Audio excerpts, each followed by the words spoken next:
পুরুষরা বলে মেয়েদের নাকি ধৈর্য কম। আমাদের যদি ধৈর্যই কম থাকে তাহলে আমরা প্রতিদিন সংসারে সে একই কাজ কিভাবে করি, একই রান্না বান্না, একই ঘর দুয়ার গোছানো, একইভাবে বাচ্চা সামলানো।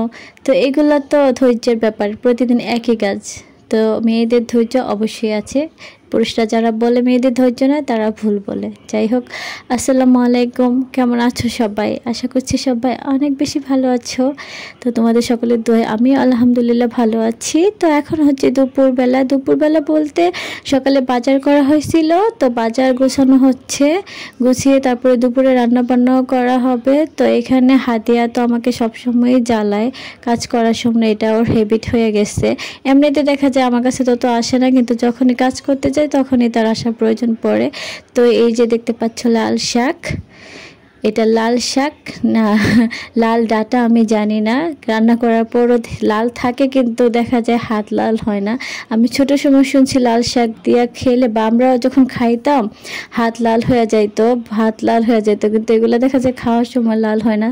হয়তো বা মানুষ বলে এগুলো নাকি লাল ডাঁটা, দেখতে লাল শাকের মতো। তো যাই হোক, লাল শাক আনা হয়েছে, তো এগুলো এখন বেছে নিচ্ছে। এখানে অনেক ঘাস আছে, ঘাসগুলা বেছে তারপরে আজকে ফ্রিজে রেখে দেবো। আজকে আর রান্না বান্না হবে না, এগুলা কালকে রান্না করব। তো এখানে দেখতে পাচ্ছ সবগুলা লাল শাক কেটে নিয়েছি। তো এখন হচ্ছে এখানে আদা কেটে নিয়েছি, চিকেন রান্না করা হবে, তো যার কারণে আদা ব্লেন্ড শেষ হয়ে গিয়েছিল। তো এগুলো এখন ব্লেন্ড করে নেব। আর এখানে দেখতে পাচ্ছ যে হাদিয়া আমার সাথে গোছানোর কাজে লেগে গিয়েছে, যতটুকু না গোছাচ্ছে তার থেকে আমাকে বেশি ডিস্টার্বই করতেছে। যে দেখতে পাচ্ছ চারদিকে ফালায় কিভাবে মানে নোংরা করে ফেলছে। তো যাই হোক, এখন হচ্ছে আলু কেটে নিচ্ছি। যেহেতু আমরা আলু খোর ফ্যামিলি, আমাদের বাসায় দেখা যায় প্রতিদিন একটা না একটা আলুর আইটেম লাগে। তো এগুলো হচ্ছে ললিতা আলু, দেখা গেছে যে ওই বাকি আলুগুলো এখন একটু হালকা কেমন মিষ্টি মিষ্টি লাগে, দেখতেও ভালো লাগে না। তো আমি দেখা যায় চিকেনে এই ললিতা আলুটা নিয়ে আসছি, তো এটা আজকে চিকেনে ইউজ করা হবে। এটা এখনও মানে খাইতে ভালো লাগে, ওইটার থেকে ভালো লাগে। তো এখন আলুগুলা কেটে নিচ্ছি, অনেকে এগুলো সিদ্ধ করে দেয়, আমি কাঁচাই ছিলে দিব। তো এখন হচ্ছে আদা ব্লেন্ড করার পালা, তো আদাটা ব্লেন্ড করে নিচ্ছি আমি। এই যে মশলাগুলো আদা রসুন এগুলো আমি প্রায় এক সপ্তাহের জন্য ব্লেন্ড করে রাখি, এক সপ্তাহ পর পর আবার নতুন করে ব্লেন্ড করি, কারণ এগুলো বেশি দিন ফ্রিজে থাকাটাও ঠিক না।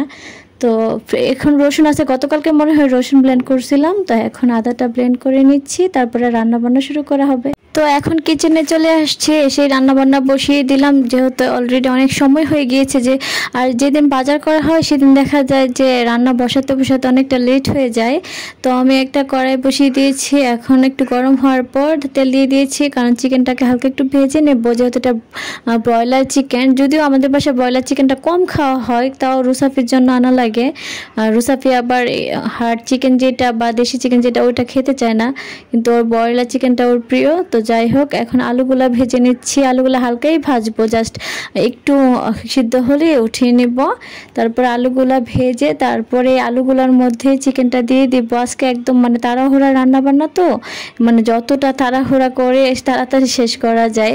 তো এখন আর একটু তেল দিয়ে দিচ্ছি, দিয়ে পেঁয়াজ তারপরে বাকি যা যা মশলা আছে সবগুলা দিয়ে আলুটা একটু কষিয়ে নেব। কষিয়ে নেওয়ার পরে তারপরে চিকেনগুলো দিয়ে দিব। মানে একই কড়াই আর আলাদা করে উঠানোর তো প্রয়োজন নাই, সব কিছু একই সাথে যাবে।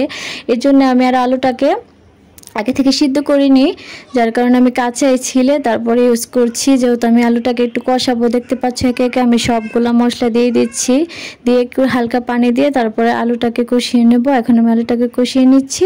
তোমরা চাইলে তোমরাও মাঝে মধ্যে বাসায় এমন করতে পারো, যদি হাতে সময় কম থাকে সবকিছু একসাথে দিয়ে রান্না করলেও কিন্তু অনেক মজা হয়, কারণ এটার অভিজ্ঞতা আমাদের আছে। আমরা প্রায় এভাবে সময়ের স্বল্পতা থাকলে এভাবে রান্না করি। দেখতে পাচ্ছ যে আদা রসুন দিয়ে দিয়েছি ফাঁকে দিয়ে, তারপরে একটু নাড়াচাড়া করে দেন আমি এখন চিকেনগুলো দিয়ে দিচ্ছি। আমি জানি এখন এই পা দেখলে অনেকে নাক ছিটকা বা অনেকে এটা পছন্দ করে না, কিন্তু আমার কাছে পা ভালো লাগে তাই আমি ইউজ করি। এক একজনের পছন্দ এক এক রকম হইতে পারে, কারো পছন্দ নিয়ে কেউ কোনো কিছু বলাও ঠিক না।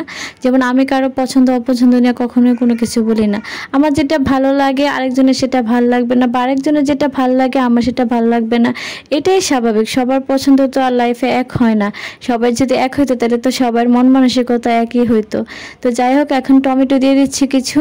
চিকেনে টমেটো ইউজ করলে কিন্তু ঝোলটা অনেক খেতে মজা লাগে। আর তাছাড়া যদি টমেটো না থাকে টমেটো সসও দেওয়া যায়, এটা আমি দিই আর কি, কে কীভাবে নেয় আমি জানি না। তবে যাই হোক, যা বলতেছিলাম যে কারো পছন্দ অপছন্দ নিয়ে কোনো কিছু বলতে নাই। অনেকেই দেখি বিভিন্ন মানুষের ভিডিওতে গিয়ে খারাপ খারাপ কমেন্টস করে, কেন ভালো লাগলো না আমি ইগনোর করে দিব, কেন খারাপ কমেন্টস করবো, তার মনে কেন কষ্ট দিব, তাই না? কারো মনে কষ্ট দেওয়া ঠিক না। যাই হোক, দেখতে পারলে যে আমি হাঁড়িটা চেঞ্জ করে নিয়েছি, ওইটাতে দেখা গেছে যে অনেক টানাটানি হয়ে যাচ্ছে, একটু কড়াইটা ছোটো হয়ে গিয়েছিল। তো এখন আমি আরেকটা বড় কড়াই নিয়ে নিয়েছি। আর এই কড়াইটার একটা ইতিহাস কি জানো তোমরা? যে দেখতে পাচ্ছ হাতলটা ভাঙা, এটা কিভাবে হয়েছিল? এটাতে একদিন গরুর মাংস রান্না করছিল, তো দেখা গেছে আমার শাশুড়ি আমাকে বলছিল যে এটা তুমি চুলা থেকে উঠাইয়া মিক্সিতে রেখে দাও। তো আমি কি করছি, ভাবছি যে অন্যান্য ননস্টিকের মতো এইগুলার হ্যান্ডেলও বুঝি গরম হয় না। তো আমি কি করছি, হাতে দিয়ে ধরে ফেলছিলাম, যার কারণে আমার হাতে এত পরিমাণ হিট লাগছিল যে আমি হাত থেকে ছেড়ে দিয়েছিলাম। আর এক হাঁড়ি গরুর মাংস একদম ছড়াইয়া ছিটাইয়া গেছিল। যাই হোক, আমার উপরেও পড়ছিল, কিন্তু আল্লাহ বাঁচাইছে যে বড় ধরনের কোনো ক্ষতি হয় নাই। যাই হোক, আমার চিকেনটা কিন্তু হয়ে গিয়েছে। এখন কিন্তু আমি আরেকটা কড়াইতে পোলাও বসিয়ে দিয়েছি। পোলাওটা রাখা লাগে রুসাফির জন্য, ও পোলাও খুব পছন্দ করে। তাছাড়া আমিও পোলাও অনেক পছন্দ করি। বলতে গেলে আমাদের বাবার বাড়ির ফ্যামিলিতে সবার চেয়ে বেশি আমি পোলাও পছন্দ করি, আর আমার বড় ভাই পোলাও পছন্দ করে, আর বাকি সবাই ভাত পছন্দ করে।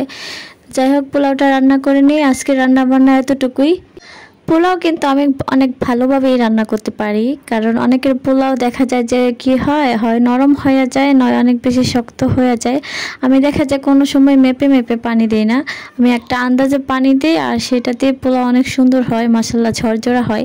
নিজের প্রশংসা নিজেই করতেছি, কি করব বলো, মানুষ তো আর করে না, তাই নিজেরটা নিজেরই করতে হয়। আর যে যুগ আইছে, নিজের প্রশংসা নিজেরই করা উচিত। আমি এখন যে ক্যামেরাটা দিয়ে ভিডিও করি, এই ক্যামেরাটা মানে এটা আমার সেকেন্ড ফোন ছিল। তো এটা ক্যামেরা বেশি একটা ভালো না। তো আমার যে ফোনটা ছিল, মানে আগে আমি যেটা দিয়ে ভিডিও করতাম, আমার শুরুর দিকের ভিডিওগুলো, ওই ফোনটা অনেক ভালো ছিল। কিন্তু শালা চোর আইসে আমার ফোনটা নিয়ে গেল। মানে 5 তলা থেকেও কীভাবে চোরে মোবাইল নেয় এটা আমার মাথায় ঢুকে না। দেখা গেছে যেদিন আমার মোবাইলটা নিয়েছিল ওই দিন আমি সারা রাত ঘুমাইতে পারি নাই। মানে আমার কেন জানি অনেক অস্থির অস্থির লাগতেছিল, সারা রাত ঘুমাই নাই বলতে গেলে। সকালে যখন আজান দিছিলাম, তো আজানের সময় আমি হালকা একটু চোখ লাগছে, আর সকালে একটু বৃষ্টি আসছিল। ও মায়ের মধ্যে দেখে মোবাইল নিয়েও গেছে। জানালা আমি লক লাগাই নাই, কিন্তু জানালাটা আমি অফ করে রাখছিলাম। কিন্তু চুরে কিভাবে বুঝলো যে জানালার পাশে আমার মোবাইলটা আছে, আর চুরে আমার মোবাইলটা নিয়ে গেলো। এখানে আমার অনেক অনেক ভিডিও ছিল। আমরা যে কক্সবাজার ঘুরতে গেছিলাম, ওইখানে অনেক অনেক ভিডিও করছিলাম, ভাবছিলাম আস্তে ধীরে বাসায় এসে তারপরে এগুলো এডিট করে তারপরে তোমাদের সাথে শেয়ার করব। অনেক ইউনিকভাবে ভিডিওগুলো করছিলাম। যাই হোক, চোরের বিচার আল্লাহ করুক। তোমরা সবাই ভালো থেকো, সুস্থ